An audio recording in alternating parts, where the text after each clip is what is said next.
तो तापमान से संबंधित कुछ बातें कर रहे थे हम लोग, औसत तापमान पे बात कर लिए थे। अब बात कर लेते हैं, एक और टर्म है, कुछ शब्दावलियाँ हैं, उनमें से एक है तापांतर या ताप परिसर।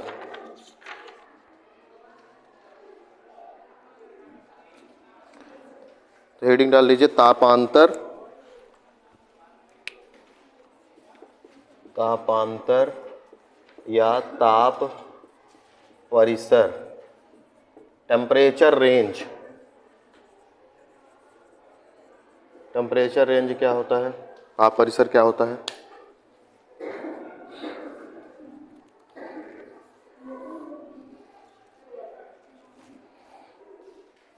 तापांतर क्या होता है? अभी तक हम लोगों ने इसके पहले जो शब्द पढ़ा था वो पढ़ा था एवरेज टेम्परेचर, औसत तापमान।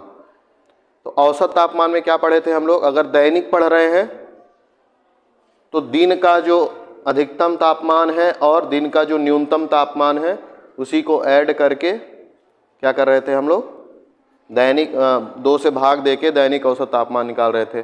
फिर सब अगर मासिक औसत तापमान निकालना है तो प्रत्येक दिन का, एक महीने में जितने भी दिन हैं सबका दैनिक औसत तापमान और बटे जितने माह में दिन हैं उसका भाग दे रहे थे, तो मासिक औसत तापमान। वार्षिक औसत तापमान में जितने महीने का आपने निकाला है मासिक औसत तापमान सबको ऐड कर दीजिए और 12 से भाग दे दीजिए। तापांतर में क्या होता है कि तापमान का डिफरेंस पता करना होता है। एवरेज में क्या कर रहे थे, दोनों को ऐड करके उसको 2 से भाग दे रहे थे। तापांतर में आप क्या करेंगे, तापांतर किसी एक स्थान का निकाला जाएगा, है ना। तापांतर किसी एक स्थान का अगर निकाल रहे हैं तो वहाँ का जो मैक्सिमम तापमान है दिन भर में, जो सबसे उच्चतम तापमान है, और दिन भर में जो सबसे निम्नतम तापमान, दिन भर का मतलब 24 घंटे, है ना। अगर कोई स्थान है ए तो यहाँ दिन भर में मतलब 24 घंटे में जो मैक्सिमम टेम्परेचर होगा, है ना, टी मैक्स, और एक होगा मिनिमम टेम्परेचर, होगा ना ऐसा। एक तापमान होगा जो मैक्सिमम होगा, सबसे ज़्यादा तापमान जाएगा जो लगभग 2 से 4 बजे के आसपास मिलेगा, और एक मिनिमम टेम्परेचर होगा जो कि लगभग भोर के समय में मिलेगा आपको, है ना, या रात में मिलेगा। तो दोनों तापमान मिलेगा, इन दोनों को जब आप माइनस कर देंगे तो वही आपका क्या कहलाता है, तापांतर कहलाता है। तापांतर बराबर T max minus T minimum, है ना। तापमान अधिकतम और न्यूनतम तापमान का अंतर ही क्या कहलाता है, तापांतर कहलाता है। तो इसको भी क्या करते हैं, दैनिक तापांतर। तो दैनिक तापांतर क्या होगा, यही वाला कि दिन के 24 घंटे में से जब भी मैक्सिमम टेम्परेचर है और जो भी मिनिमम टेम्परेचर है उसको घटा दिया तो हमको दैनिक तापांतर मिल गया। क्या मिल गया, दैनिक तापांतर। दूसरा है इसमें वार्षिक तापांतर, वार्षिक तापांतर। वार्षिक तापांतर कैसे निकालेंगे, वर्ष में 12 महीने होते हैं, है ना। तो हर एक महीना जो है उसका जो एवरेज टेम्परेचर होता है, हर एक महीने का जो औसत टेम्परेचर निकाला जाता है, तो जब आप 12 महीने का मासिक औसत तापमान निकाल लेंगे तो आप देखेंगे उसमें आंकड़े जब देखेंगे हर महीने का, तो आपको देखने को मिलेगा कि 12 में से कोई एक महीना होगा जिसमें मासिक औसत तापमान मैक्सिमम है। 12 महीने का टेम्परेचर निकालिए, कैसा टेम्परेचर निकालेंगे, एवरेज टेम्परेचर। जनवरी, फरवरी, मार्च, अप्रैल, ऐसे ही करके आप हर महीने का क्या निकालेंगे, मासिक औसत तापमान निकालेंगे। तो एक नंबर आएगा ना, जैसे मान लीजिए जनवरी का आ गया मासिक औसत तापमान 20 डिग्री सेल्सियस, फरवरी का आ गया 21 डिग्री सेल्सियस, मार्च का आ गया 25 डिग्री सेल्सियस, अप्रैल का आ गया 30 डिग्री सेल्सियस, है ना। तो एक नंबर मिल रहा है ना एवरेज टेम्परेचर। तो जब 12 ही महीनों का निकालेंगे तो आपके पास 12 नंबर आ जाएंगे, 12 ठो नंबर होंगे। तो इनको जब आप देखेंगे तो आपको लगेगा कि एक महीने में तापमान क्या है, मैक्सिमम है। जैसे मान लीजिए जुलाई का तापमान 32 डिग्री सेल्सियस है ना, और बाकी जितने भी महीने हैं सबका तापमान 32 से कम है। तो एक ऐसा महीना है जिसमें कितना तापमान है, मैक्सिमम है तापमान हर एक महीने की तुलना में। और एक ऐसा भी महीना होगा जिसमें तापमान मिनिमम होगा। मान लीजिए दिसंबर का तापमान जो है वो 10 डिग्री सेल्सियस है औसत तापमान। मासिक औसत तापमान जैसे निकालना कल बताए थे, तो एक आपको 12 महीने में एक महीना मिल गया जिसमें मैक्सिमम तापमान है, और एक ऐसा महीना मिल गया जिसमें न्यूनतम तापमान है। जब आप इन दोनों का अंतर निकालते हैं वही आपका वार्षिक तापांतर कहलाता है। बात समझ रहे हैं कि नहीं? तो एक वर्ष में सबसे गर्म माह का तापमान और सबसे कम तापमान वाले महीने का जो तापमान होगा, दोनों का जो अंतर है वही क्या कहलाता है? वार्षिक तापांतर कहलाता है। ठीक है ना? सुन रहे हैं ना कि बस आंख खोल के बैठे हैं सब लोग? दिमाग को भी जगाए रखिएगा। ठीक है, तो ये हो गया वार्षिक तापांतर।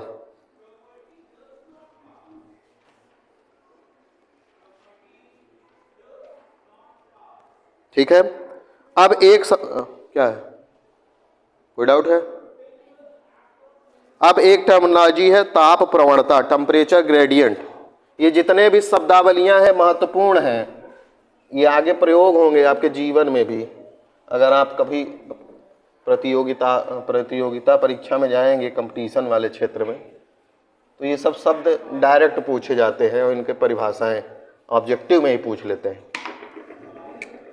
ताप प्रवणता, ताप प्रवणता, टेम्परेचर ग्रेडियंट। प्रवणता क्या होती है? जिसको आप स्लोप कहते हैं। ग्रेडियंट निकालना सीखे होंगे आप लोग अगर मैथ कभी पढ़े हो तो। चलिए उससे जानने की जरूरत है। अभी तक हमने जो तापांतर देखा था, तो तापांतर एक ही स्थान का देखा था। एक स्थान है, जैसे हम लोग यहाँ खड़े हैं, अनपरा है, तो अनपरा में दिन भर में कुछ मैक्सिमम टेम्परेचर जाता होगा, कुछ मिनिमम टेम्परेचर जाता होगा।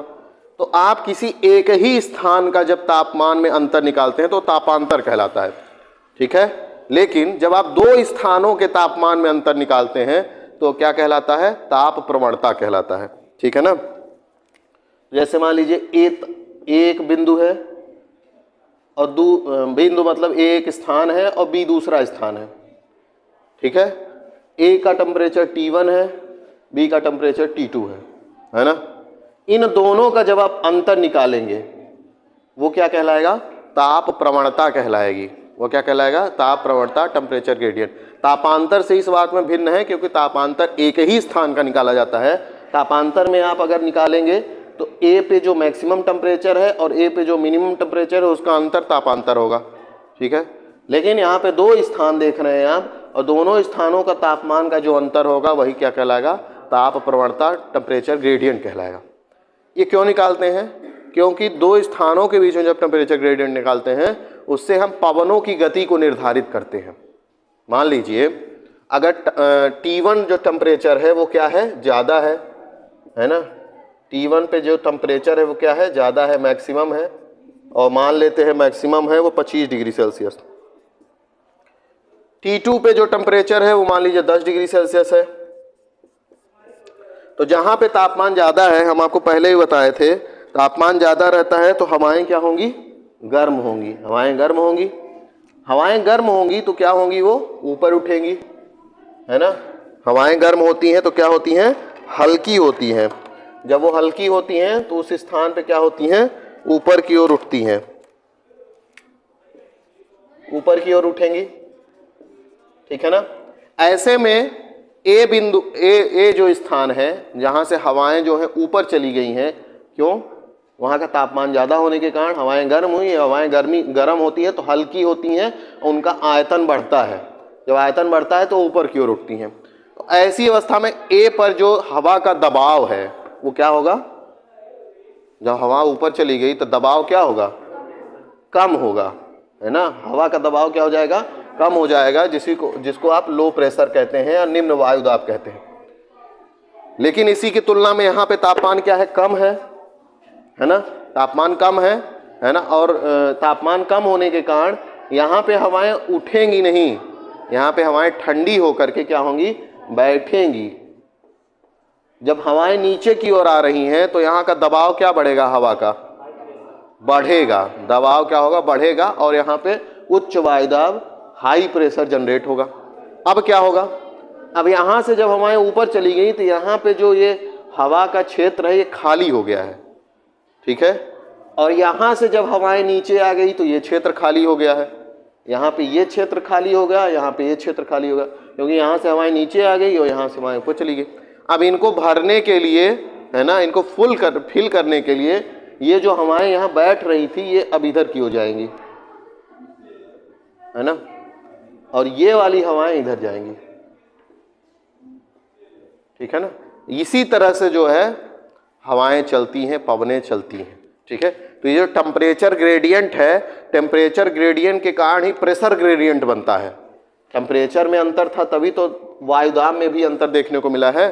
जहाँ तापमान ज़्यादा रहेगा वहाँ लो प्रेशर, जहाँ तापमान कम रहेगा वहाँ क्या होगा, हाई प्रेशर बनेगा।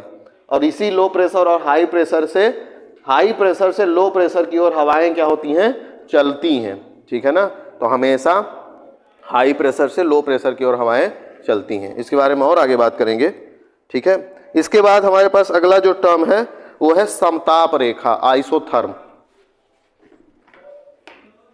समताप रेखा क्या होगा, सब नाम से ही समझ में आ रहा है, समताप रेखा, आइसोथर्म। बहुत सारी ऐसी रेखाएं होती हैं, समताप रेखा, समदाब रेखा, है ना। समताप रेखा क्या होगी, हैं? हाँ, और तो एक ही जगह का टेम्परेचर समान होगा, जो रेखा जहां से जाएगी,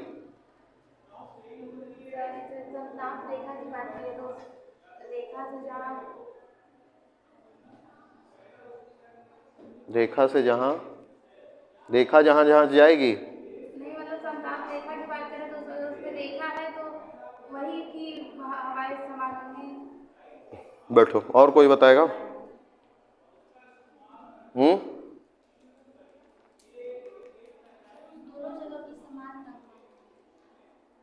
किन दोनों जगह की?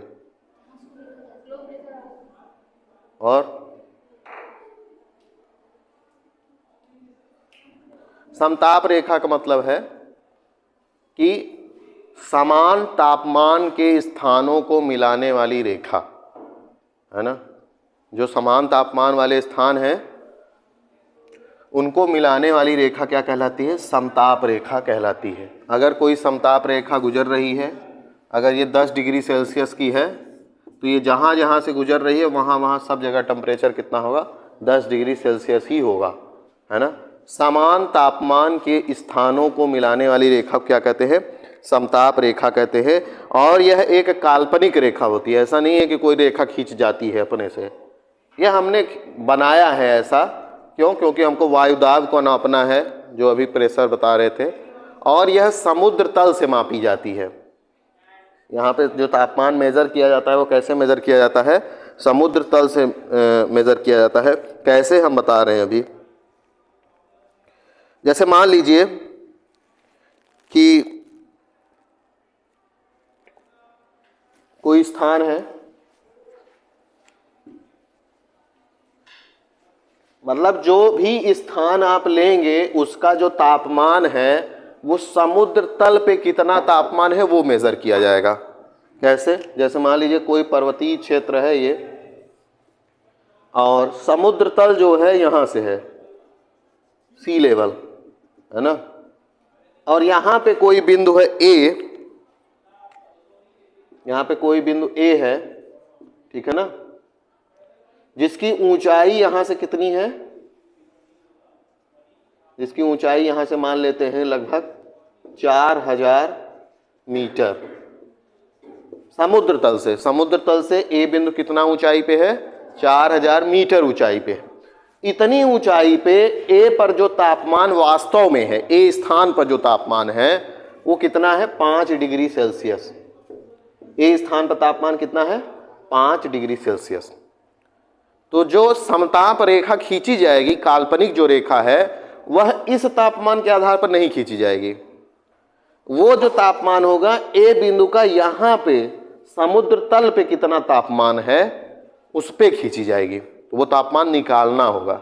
और कैसे निकालेंगे, उसके लिए हम आपको बताए हैं कि जब आप सतह से ऊपर की ओर जाते हैं तो तापमान में क्या होती है? कमी होती है। वो कैसी कमी होती है? 165 मीटर पर और 1 किलोमीटर पर 6.5 डिग्री सेल्सियस।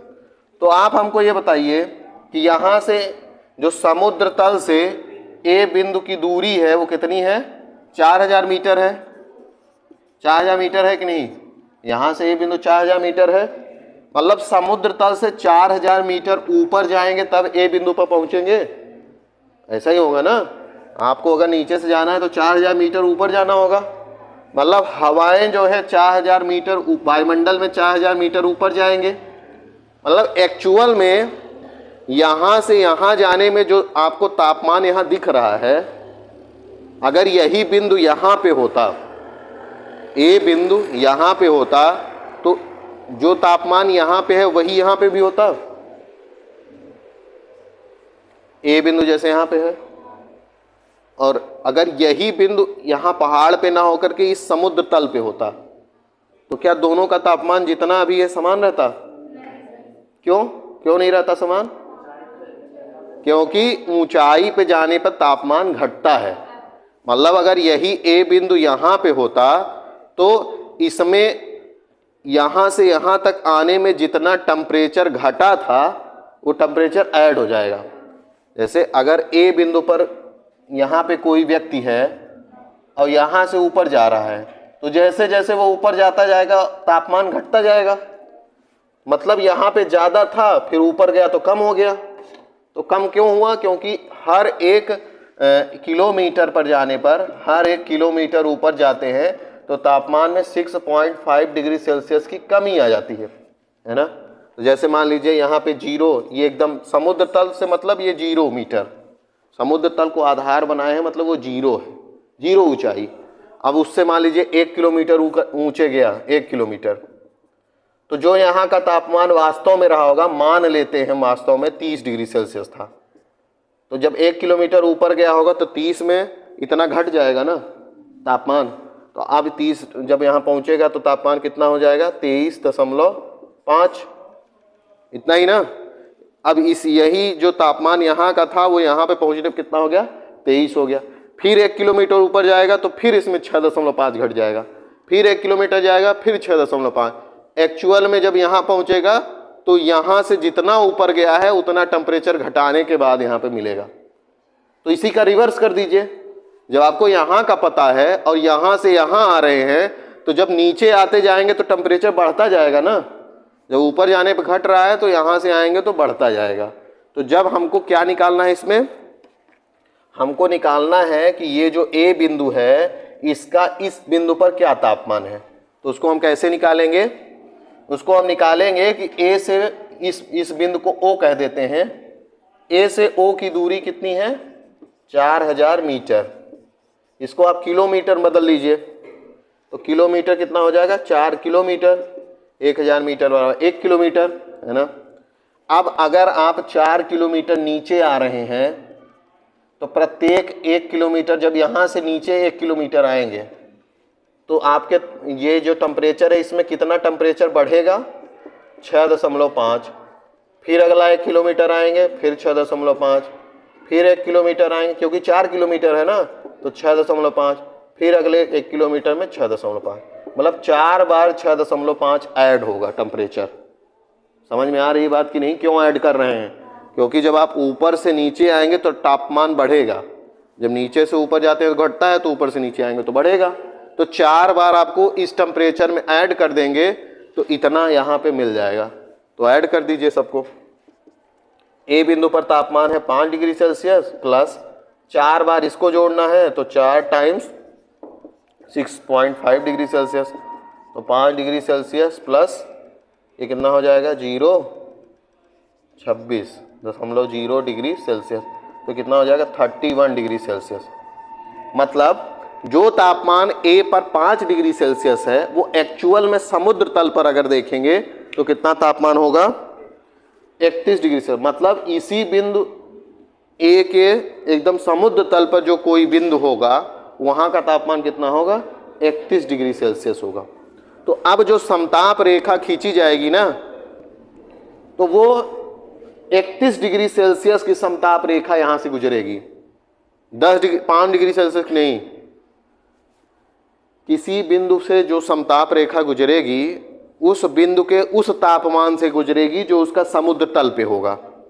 तो सबसे पहले कोई बिंदु आपको जो दिया रहता है उसका आप समुद्र तल पे तापमान निकालेंगे। तो ये जो 31 डिग्री सेल्सियस तापमान निकला है ये ए बिंदु का समुद्र तल पे तापमान है, और जो समताप रेखा गुजरती है वो किसी बिंदु के समुद्र तल के तापमान पे निकलती है। तो ए बिंदु का समुद्र तल पे तापमान कितना निकाले हम लोग? 31। तो जो समताप रेखा गुजरेगी ए बिंदु से वो कितने डिग्री सेल्सियस गुजरेगी? 31 डिग्री सेल्सियस की गुजरेगी। ठीक है ना, समझ में आ रही बात की नहीं? 5 डिग्री सेल्सियस की नहीं निकलेगी। क्यों? क्योंकि इस बिंदु का हम समुद्र तल पे कितना तापमान है उसके आधार पर समताप रेखा क्या करते हैं? खींचते हैं। बात समझ में आ रही कि नहीं ये वाली? ठीक है, तो मतलब समताप रेखाएं जो होती हैं अगर किसी भी, जैसे मान लीजिए कि अनपरा से 20 डिग्री सेल्सियस की समताप रेखा गुजर रही है। मान लीजिए हम लोग जहाँ पे हैं वहाँ से 20 डिग्री सेल्सियस तापमान की समताप रेखा गुजर रही है। इसका क्या मतलब होगा? क्या मतलब इससे आप निकालेंगे? कौन बताएगा? अपने से बताइए, कौन बताएगा? पहले हाथ उठाइए। मतलब हम ये पूछना चाह रहे हैं कि मान लीजिए हम लोग यहाँ पे हैं, यहाँ से 20 डिग्री सेल्सियस की समताप रेखा गुजर रही है ना, काल्पनिक रेखा। उसका मतलब क्या है 20 डिग्री सेल्सियस यहाँ पे तापमान समताप रेखा गुजरने का? क्या मतलब बताइए? बताओ, खड़े को बताओ, बताओ, जो भी है गलत ही है बताओ जल्दी से।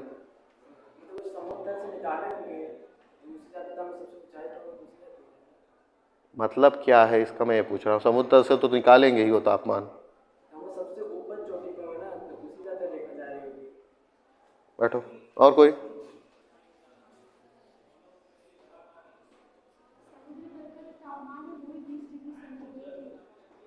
समुद्र तल का तापमान?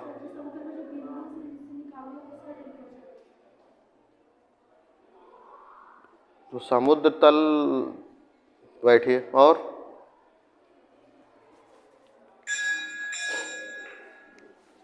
अगर हमारे यहाँ से 20 डिग्री सेल्सियस की कोई समताप रेखा गुजर रही है 20 डिग्री सेल्सियस, तो इसका मतलब यह है कि ए जो बिंदु है इसका जो समुद्र तल के संदर्भ में तापमान है, समुद्र तल पे नहीं, समुद्र तल के संदर्भ में, समुद्र तल को एक आधार मानते हैं, उस आधार को मानते हैं कि वो 0 डिग्री मतलब 0 मीटर ऊंचाई पे है। तो जितने उससे हमारा यह बिंदु ऊंचा होगा, है ना, तो यह मानते हैं अगर कोई यहाँ से समताप रेखा इतने डिग्री सेल्सियस से गुजर रही है तो उसका मतलब है कि इस बिंदु का समुद्र तल के संदर्भ में तापमान कितना है। अगर 20 डिग्री सेल्सियस है मतलब समुद्र तल के संदर्भ में तापमान कितना है? 20 डिग्री सेल्सियस है। और अगर यह मान लेते हैं कि समुद्र तल से कितनी ऊंचाई पे है? 2000 मीटर ऊंचाई पे है, और आपको अगर बता दिया जाए कि यहां से 20 डिग्री सेल्सियस की समताप रेखा गुजर रही है, तो आप इसका एग्जैक्ट टेम्परेचर निकाल सकते हैं? निकालो, निकालो जल्दी से। मैंने आपको बता दिया है कि समुद्र तल से यह बिंदु कितना ऊंचाई पे है? 2000 मीटर, और यहां से 20 डिग्री सेल्सियस की समताप रेखा गुजर रही है। तो आपको निकालना है कि यहाँ का वास्तविक तापमान क्या है। निकालिए, जैसे पहले बताए थे उसी तरह से है, बस थोड़ा सा अंतर है, बस निकालिए उसको। मतलब ये एक तरह से आपको दिया है कि इस बिंदु ए का समुद्र तल पे तापमान 20 डिग्री सेल्सियस है। अब आपको निकालना है कि ए पर तापमान कितना होगा। इस ए बिंदु का समुद्र तल पे तापमान 20 है। अब इस ए बिंदु का एग्जैक्ट में तापमान क्या होगा जबकि इसकी ऊंचाई 2000 मीटर है।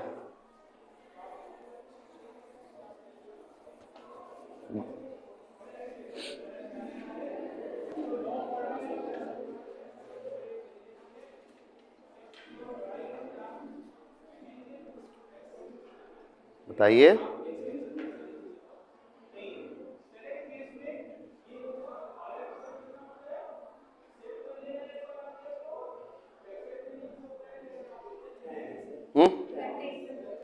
33 है ना, जिसका जिसका है सही है। कैसे होगा, हमको ए बिंदु का तापमान बता दिए हैं समुद्र तल पे, और ये समुद्र तल से 2000 मीटर ऊपर है, मतलब हमको यहाँ से यहाँ जाना होगा, तब यहाँ का एग्जैक्ट तापमान पता चलेगा, क्योंकि हमको यहाँ का पता है, यहाँ का जानना है। तो 2000 मीटर ऊपर जाएंगे, 2000 मीटर ऊपर जाने का मतलब 2 किलोमीटर ऊपर जाएंगे, और 1 किलोमीटर ऊपर जाने पर तापमान घटेगा ना, बढ़ेगा कैसे, उल्टा हो गया है, आप लोगों ने जोड़ दिया है ना, जोड़ना नहीं है, घटाना है ना। 33 नहीं होगा, सॉरी गलत बोल दिया मैं। यहाँ पे तापमान आपको दिया गया है ना, जब आपको ऊपर वाला तापमान पता है और समुद्र तल पे निकालना है तब जुड़ेगा, लेकिन जब आपको समुद्र तल पे पता है और समुद्र तल से ऊपर जा रहे हैं, तो हर 1 किलोमीटर ऊपर जाएंगे तो तापमान घटता जाएगा ना। तो 2 किलोमीटर ऊपर जाना है तो 1 किलोमीटर पर -6.5 और दूसरे किलोमीटर -6.5, तो 20 डिग्री सेल्सियस में -2 × 6.5 करेंगे तो 20 में कितना घट जाएगा, 13 घट जाएगा। तो 7 डिग्री सेल्सियस तापमान एक्चुअल में ए बिंदु का होगा, 7 डिग्री सेल्सियस, ठीक है ना। तो इस तरह से जो है समताप रेखाएं खींची जाती, लेकिन यहाँ से जो समताप रेखा गुजर रही है वो 20 गुजरेगी, एग्जैक्ट में तापमान 7 है ना। तो इसका इस बिंदु का तापमान यहाँ पे निकालते हैं, और जो तापमान आता है समुद्र तल का वही वाली रेखा ए बिंदु से क्या होती है, गुजरती है। तो समताप रेखा पर जो तापमान है वो बिल्कुल जरूरी नहीं है कि वहाँ का एग्जैक्ट तापमान हो। अगर यहाँ से 20 डिग्री सेल्सियस की समताप रेखा गुजर रही है तो इसका मतलब यह नहीं है कि यहाँ का तापमान 20 डिग्री सेल्सियस है, यहाँ का तापमान समुद्र तल पर कितना है वो बताता है वो, ठीक है ना। इसके बाद आगे कल